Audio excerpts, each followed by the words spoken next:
रतन टाटा का नाम लेते ही हमारे मन में एक ऐसे इंसान का ख्याल आता है जो जितना बड़ा उद्योगपति है उससे कहीं अधिक बड़ा दिल वाला इंसान है। लोग उन्हें टाटा ग्रुप के चेयरमैन के रूप में जानते हैं, लेकिन उनकी असली पहचान उनकी इंसानियत, उनकी विनम्रता और उनकी साफ दिल सोच में छुपी है। उनकी ज़िंदगी हमें ये सिखाती है कि महान बनना सिर्फ पैसे या पावर से नहीं होता, बल्कि इस बात से होता है कि आप उस शक्ति का इस्तेमाल किस दिशा में करते हैं। रतन टाटा का जन्म 28 दिसंबर 1937 को हुआ था। वे एक प्रतिष्ठित पारसी परिवार में पैदा हुए थे, जिसे भारत के उद्योग जगत में बहुत सम्मान मिलता था। लेकिन परिवार बड़ा होने का मतलब ये नहीं कि जीवन आसान था। रतन टाटा का बचपन इतना सरल नहीं था। जब वे लगभग 10 साल के थे तब उनके माता पिता अलग हो गए। एक बच्चा जिसके अंदर भावनाएं बहुत संवेदनशील होती हैं, उसके लिए ये घटना बहुत गहरी चोट की तरह होती है। इसी कारण उन्हें बोर्डिंग स्कूल भेज दिया गया, जहां उन्होंने अकेलेपन, अनुशासन और कठिन माहौल को करीब से महसूस किया। इस अकेलेपन ने रतन टाटा को मजबूत बनाया और उनमें दूसरों के दुख को समझने की क्षमता भी बढ़ाई। शायद यही वजह है कि आगे चलकर जब वे बड़े हुए तो उनका दिल हमेशा लोगों के लिए धड़कता रहा। जहां कई लोग बड़े घर में पैदा होने के बाद घमंडी बन जाते हैं, वहीं रतन टाटा बिल्कुल जमीन से जुड़े रहे। वे हमेशा कहते हैं कि इंसान की पहचान उसके स्वभाव से होती है, उसके कपड़ों या गाड़ी से नहीं। पढ़ाई में भी वे बहुत तेज थे। आगे चलकर उन्होंने कॉर्नेल यूनिवर्सिटी से आर्किटेक्चर और इंजीनियरिंग की पढ़ाई की। एक बड़े व्यवसायी परिवार से आने के बावजूद उन्होंने कभी यह नहीं सोचा कि उन्हें आराम से ऑफिस में बैठकर निर्देश देने चाहिए। यही कारण है कि जब उन्होंने टाटा ग्रुप में अपनी पहली नौकरी शुरू की तो उन्हें टाटा स्टील की फैक्ट्री भेजा गया।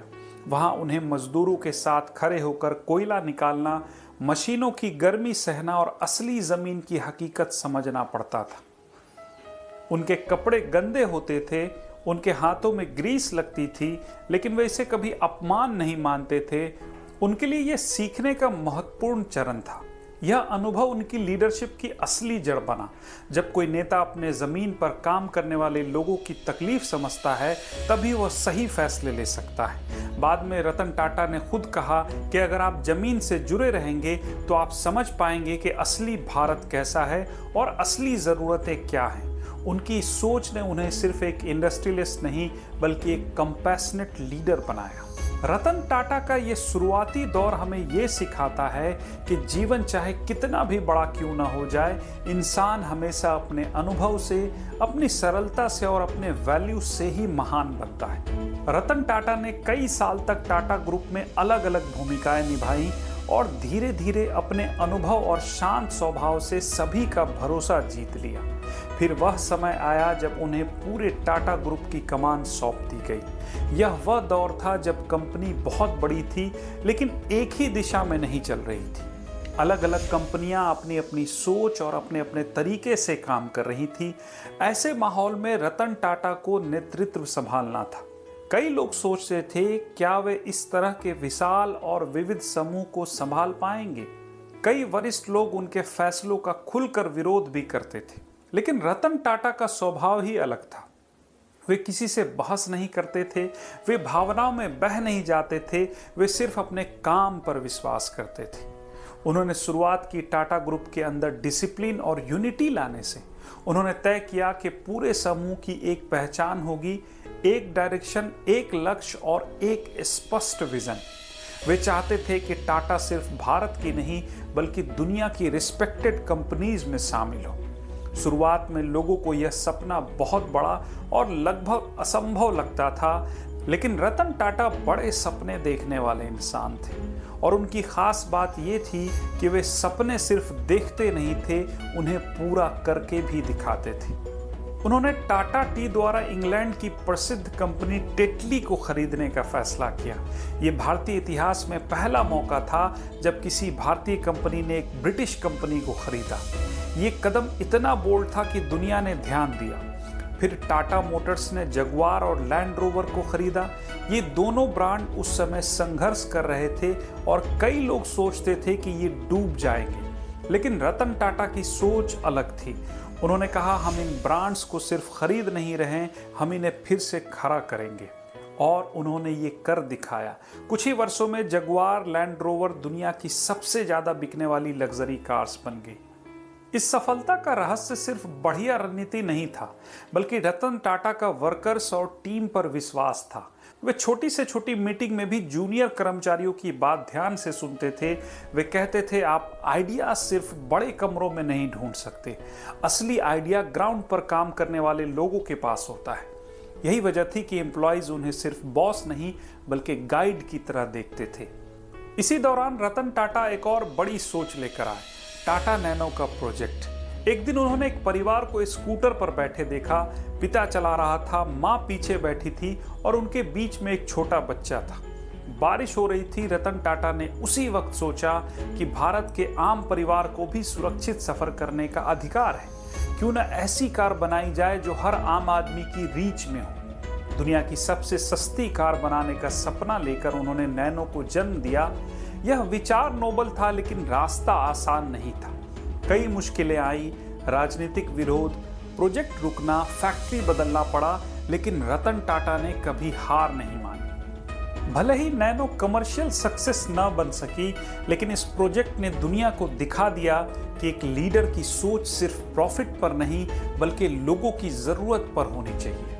रतन टाटा का विजन सिर्फ कारोबार तक सीमित नहीं था, उनका विजन लोगों के जीवन को बेहतर बनाने का था। यही उन्हें दूसरे लीडर से अलग बनाता है। रतन टाटा की जिंदगी का सबसे खूबसूरत पहलू उनकी इंसानियत है। वे सिर्फ एक सफल उद्योगपति नहीं थे, बल्कि एक ऐसे इंसान थे जो दिल से सोचते थे, दिल से महसूस करते थे और दिल से मदद करते थे। उनकी सफलता का असली कारण यही है कि वह हमेशा लोगों को पहले रखते थे। उनके फैसले सिर्फ मुनाफे के लिए नहीं होते, बल्कि लोगों की भलाई के लिए होते थे। ये गुण उन्हें उन सभी लीडर्स से अलग बनाता था जो सिर्फ पावर और पैसा देखते हैं। 26/11 के मुंबई हमले के बाद उनका व्यवहार आज भी लोगों को याद है। जब यह दर्दनाक घटना हुई तो उन्होंने ना तो प्रेस कॉन्फ्रेंस की, ना फोटो खिंचवाई, ना मीडिया को बुलाया। वे चुपचाप अस्पताल गए और घायलों से मिले। उन्होंने कर्मचारियों, पीड़ितों और उनके परिवारों को फाइनेंशियल सपोर्ट दिया, लेकिन उन्होंने कभी इसका प्रचार नहीं किया। जब लोगों ने उनसे पूछा कि आपने मीडिया को क्यों नहीं बुलाया, तो उन्होंने एक ही बात कही, दर्द का प्रचार नहीं होना चाहिए, मदद दिखावे के लिए नहीं होनी चाहिए। ये एक ऐसे इंसान की सोच थी जो दिल से काम करता था और जिसके भीतर सच्चाई बसती थी। उनकी ऐसी कई घटनाएं हैं जहां वे दूसरों के लिए खड़े हुए। टाटा मोटर्स में जब एक दुर्घटना में कुछ कर्मचारियों की जान गई तो रतन टाटा ने खुद जाकर उनके परिवारों से मुलाकात की। उन्होंने सिर्फ एक बार मदद नहीं की, बल्कि उन परिवारों की शिक्षा, घर और जिंदगी भर के खर्चे की जिम्मेदारी ली। उनके लिए कर्मचारी सिर्फ वर्कर्स नहीं थे, बल्कि परिवार का हिस्सा थे। यही वजह है कि दुनिया भर में टाटा ग्रुप को सबसे ट्रस्टेड कंपनीज में गिना जाता है। रतन टाटा का जीवन हमें यह भी सिखाता है कि सिंप्लिसिटी सबसे बड़ी ताकत है। उनकी लाइफस्टाइल बेहद साधारण थी। वे महंगी गाड़ियां नहीं चलाते, भारी सिक्योरिटी नहीं रखते थे और ना ही किसी तरह का शो ऑफ करते थे। वे करोड़ों अरबों के मालिक थे, लेकिन उनके पहनावे में, उनके घर में और उनके व्यवहार में कभी अहंकार की झलक तक नहीं दिखती थी। वे कहते थे, जो आपकी पहचान है वो आपका कैरेक्टर है, आपकी वस्तुएं नहीं। सोच कर देखिए दोस्तों, उनकी पर्सनालिटी इतनी जेंटल और ग्राउंडेड थी कि लोग उन्हें देखकर ही प्रेरित हो जाते थे। उनकी बातों में गहराई होती थी, लेकिन कभी अहंकार नहीं। वे हमेशा युवाओं को इनकरेज करते थे कि वे फेलियर से ना डरें। उनके खुद के शब्द हैं, मैं सही फैसले लेने में विश्वास नहीं करता, मैं फैसले लेता हूं और फिर उन्हें सही बनाता हूं। ये बात हर किसी को याद रखनी चाहिए, क्योंकि ये सिखाती है कि सफलता का रास्ता कभी परफेक्ट नहीं होता, लेकिन हिम्मत और जिम्मेदारी से हर डिसीजन मीनिंगफुल बनाया जा सकता है। रतन टाटा की जिंदगी हमें कम से कम 5 बड़ी सीख देती है दोस्तों। पहली, इंसान जितना बड़ा बनता है उतना ही विनम्र होना चाहिए।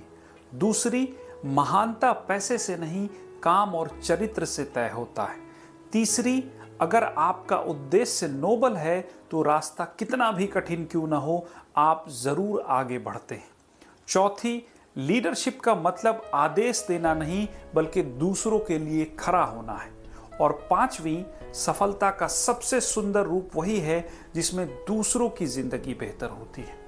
रतन टाटा की पूरी यात्रा हमें प्रेरित करती है कि हम सक्सेस को सिर्फ पैसे से ना मापे बल्कि उस अच्छाई से मापे जो हम दुनिया को देते हैं। यही उनकी सबसे बड़ी लेगेसी है, सक्सेस विद ह्यूमैनिटी। दोस्तों, अगर आपको ये वीडियो प्रेरणा दे तो इसे लाइक करें, कमेंट में अपनी सोच लिखें और दूसरों तक पहुंचाने के लिए शेयर जरूर करें। और ऐसे ही मोटिवेशनल कंटेंट के लिए चैनल को सब्सक्राइब जरूर करें और बेल आइकन दबाना ना भूलें। बहुत जल्द मिलते हैं एक और जबरदस्त वीडियो के साथ। तब तक के लिए धन्यवाद।